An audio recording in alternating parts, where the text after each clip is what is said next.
Hi guys, I am back today and we are going to do another part in the Beginner Witch series. This part is going to be on setting up your altar. So I have set up 3 different altars and I'm going to show you just kind of 3 different ways to set up your altar and talk about who said which way was better and why, and then I'll show you 2 different famous pagan teachers, and then I'll show you how I do mine and why. So this first one, this is from Scott Cunningham's book, Wicca, A Guide for the Solitary Practitioner. This is how he recommends the altar setup to be. And so I have set up that altar setup here. This is his recommendation for how to set up your altar. Okay, so we'll go over a little bit about how he says to go to set this up. So he talks about separating the altar into the God side and the goddess side. He believes that the goddess side is the left side. And I believe, hang on, let me grab my glasses. Okay. So, one of the things he talks about, which I did not do here because I didn't set up a specific circle. You want to set up some kind of circle. It does not have to be a literal, you place rocks around in a circle. You can walk around in a circle and drop a little bit of salt around the circle. You don't have to see it. You can, with your energetic ability, take your athame, which is looks like a knife or can be a knife. Usually it's dull, but it does not have to be. I have lots of my athames were actual knives at some point, but I use them only for ritual use. And walk around the circle and create an energetic boundary for yourself, for your workings, for your magical workings, and then set the altar up in the circle that you've created energetically. Some people actually put stones around. Well, hello, little bee is attracted to our salt. Some people actually put little stones around and create a circle. I have done that where I've lived before. I haven't done that here yet. Just hasn't quite happened, although I want to. But one of the things Scott Cunningham suggests is to put a representation of the elements at each corner of the circle. So for him, it's so hot and humid out here. Sorry guys, I'm gonna be sweating. For him, now, and he has very specific measurements for the circle and stuff. You don't have to do that. Some people do not have the room to have. He recommends, I think it's a 9-foot diameter, 9 feet in diameter circle, although any comfortable size is fine. So again, he recognizes that not everybody has a 9 feet wide area that they can make a circle in. The cardinal points are often lit with candles or the ritual tools assigned to each point. So the cardinal points are north, south, east, and west. And one of 2 things, guys. Usually if you have a smartphone, you can download a simple compass app into the smartphone. Try to look at, usually I look at the ratings, and people will tell you if it's not a good app or not. You don't need something very elaborate, just something to tell you what north, south, east, and west is. And you want those elemental, tools or symbols or something in. Really? I had a bird poop right there. It wasn't on my book and it wasn't on me, so I guess I'm grateful. Can you not, please? Oh, that's too funny. It is Mercury, but at least it didn't get me. And it didn't get my glasses, and it didn't get my book. I guess I should be happy. You want to put the elemental symbols or some kind of symbol for that element for you in each of those directions.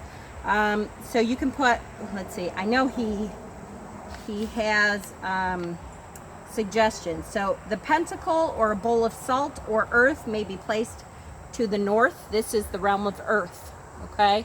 So at the north, for me, or a big rock, or something to you that symbolizes earth should be put in the north. The censer with smoldering incense is assigned to the east, the home of intellectual element, air. You could do fresh flowers or stick incense. You can do feathers. You can do, I've made kind of a mobile that has butterflies and dragonflies and bells, which is also a symbol of air of the east, on it, and I hang that in, you know, my east direction. To the south, a candle often represents fire, the element of transformation, of passion and change, success, health, and strength. An oil lamp or a piece of lava rock may be used as well, or whatever you see for fire, whatever symbol that is for you. It could be reptiles, salamanders, lizards, that kind of thing are often used for the south fire symbol. I will put like a cauldron or my, we made a fire pit out of an old washing machine insert. And so I will put one of my fire pits in the south with a fire burning, your cauldron with some stuff burning in it.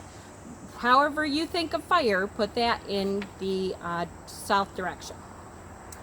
A cup or bowl of water can be placed in the west of the circle to represent water, the last of the four elements. Water is the realm of emotions, of the psychic mind, love, healing, beauty, and emotional spirituality. Or whatever you think of as water. Probably, you know, a bowl of water or something is the easiest. You can have a statue of a fish. If you have a statue of Poseidon, holy crap. These beetles are, all right, now I have to show you because it's so weird. These beetles are hanging on to the side of my fire pit over here. And I don't know if they're cicadas or what. I just screwed up my altar, guys. Hold on. Hold on 1 second. All right. Now, oh, can you see them? I think they're cicadas. So I will be looking at them when I'm done to see if they are already dead. I actually have a collection of cicadas that I keep because they're great for magical workings, for patients and stuff, because they only come out over 7 years. Okay, hold on, we'll get back to where we were. Okay, we're back, and we are 8 minutes in already. Oh, I'm a talker, I'm sorry guys. Okay, so let's move on. So that is the, all the elements should be represented somewhere in the circle. Some people put them on their altar. That's what I have been doing most often lately, and I'll show you when we get to my altar. So he talks about the left side of the altar is for the goddess. So goddess symbol or statue or candle. So I have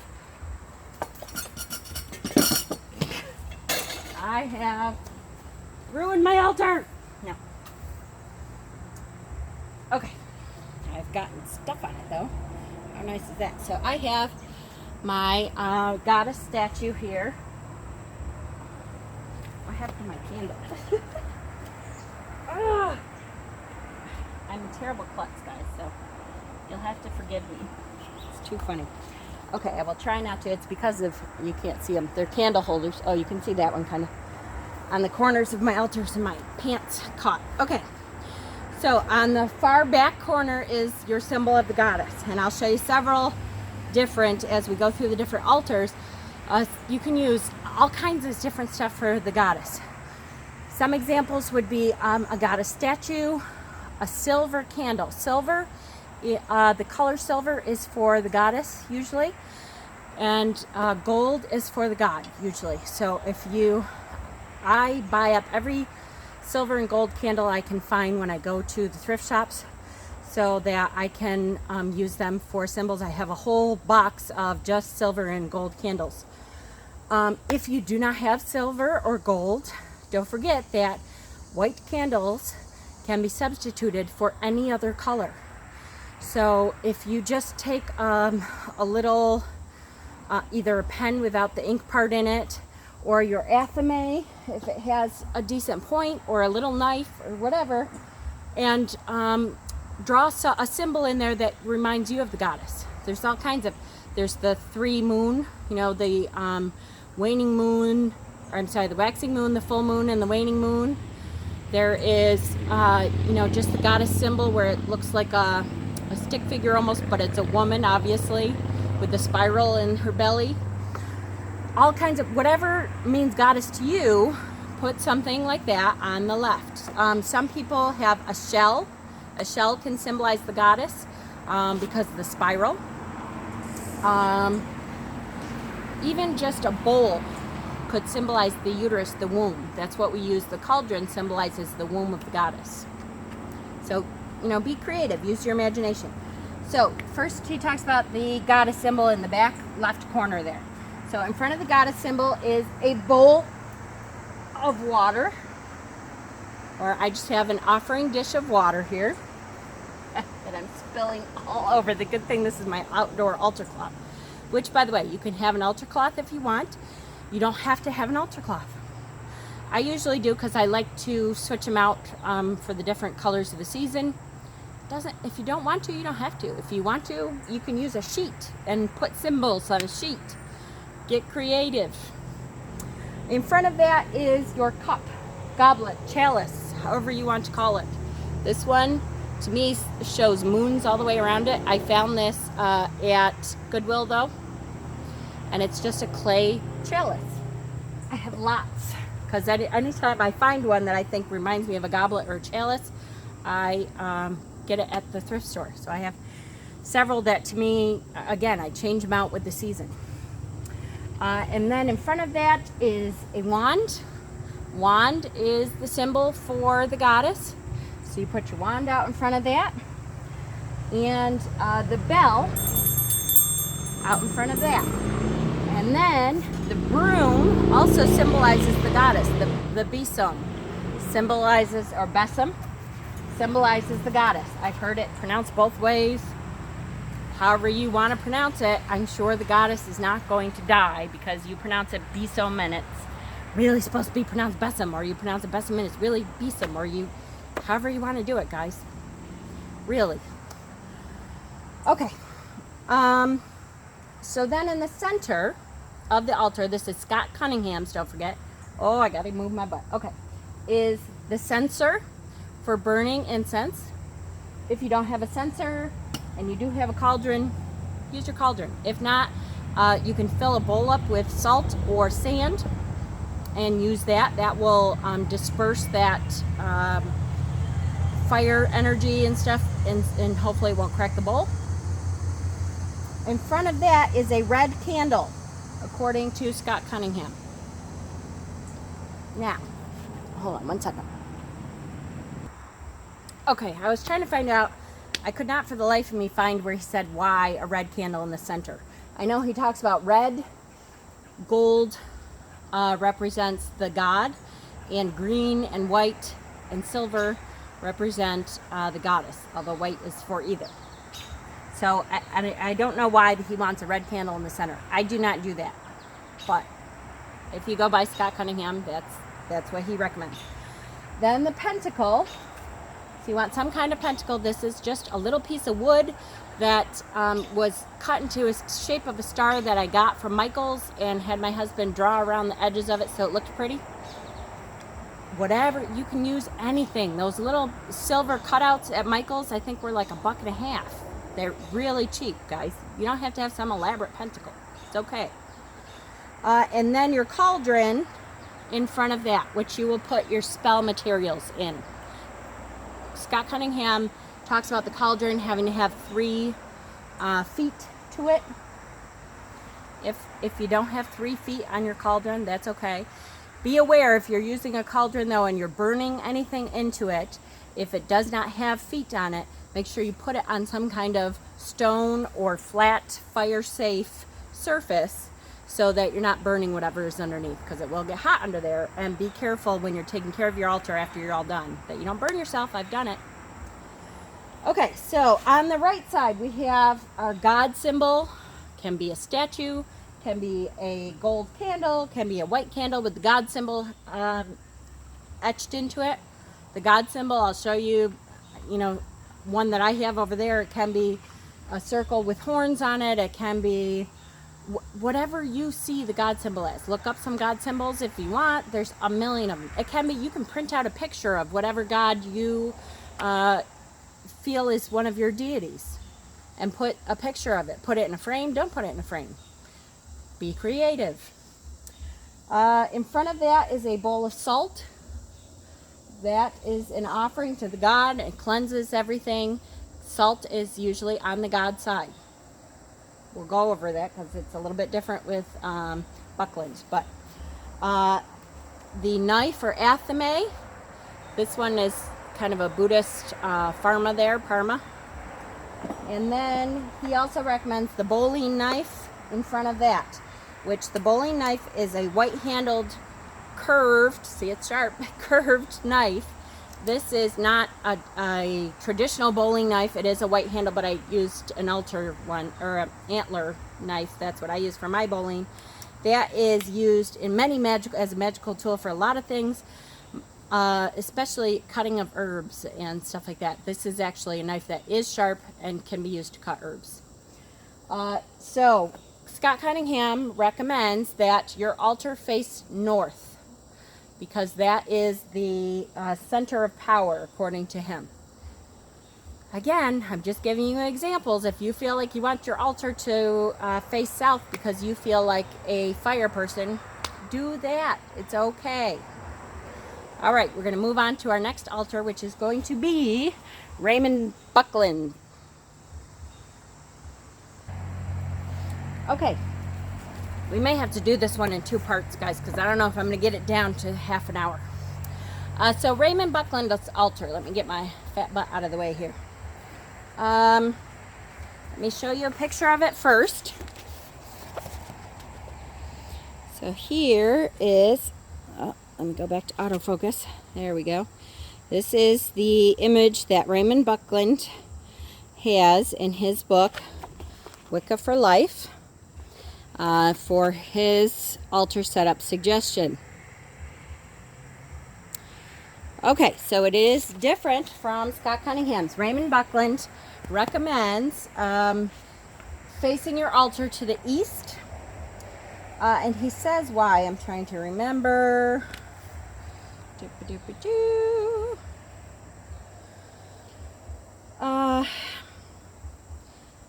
I recommend putting the altar right in the center of the circle. Different traditions have different placements. You may cover up your altar if you want.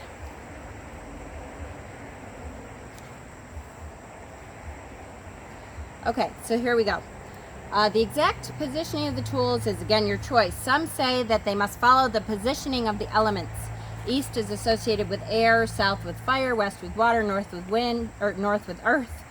With the altar tools, the censer, incense holder, is associated with air because of the rising of the smoke with the incense. Whew, I'm sweating, guys. And therefore is placed on the east side of the altar. The water is placed on the west. And salt associated with earth is placed in the north. The trouble with this arrangement is that if you have candles in the south of the altar, and especially if your altar is facing north, you're going to have to be reaching over it all the time, which could present as a hazard. So I do not place my altar tools in tie with the elements. I place them in what seems to be, to me, the most suitable positions. I have the candles at the back of the altar in the east with the deity figures alongside them. On the outsides of the candles, between the candles and slightly into the center is the censer. So I can't remember, and I don't see it, he places his altar facing east.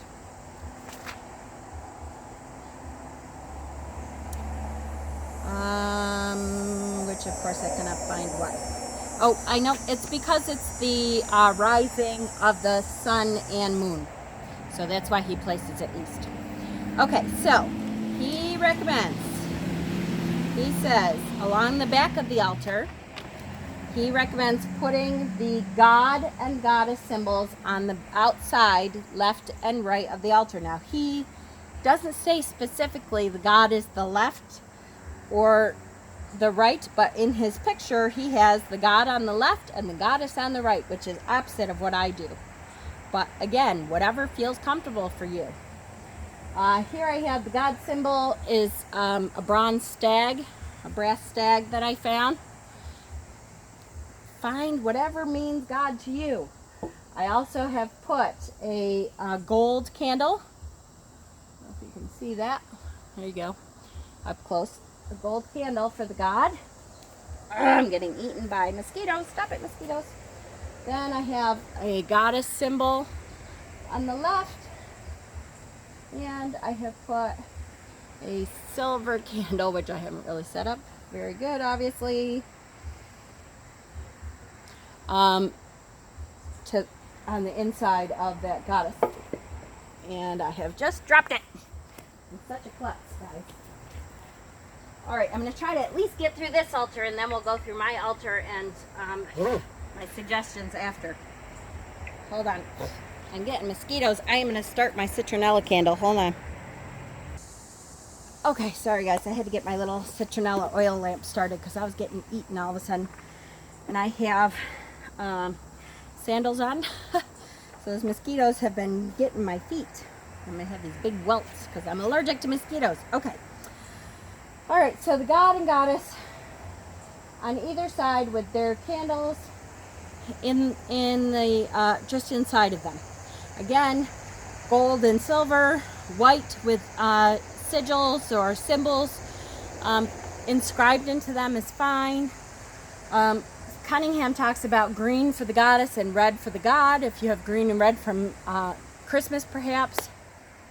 Whatever you feel comfortable with. Okay, so then he talks about the censer in the middle of the altar. So what is a censer exactly? It just is a thing that holds incense. So I just put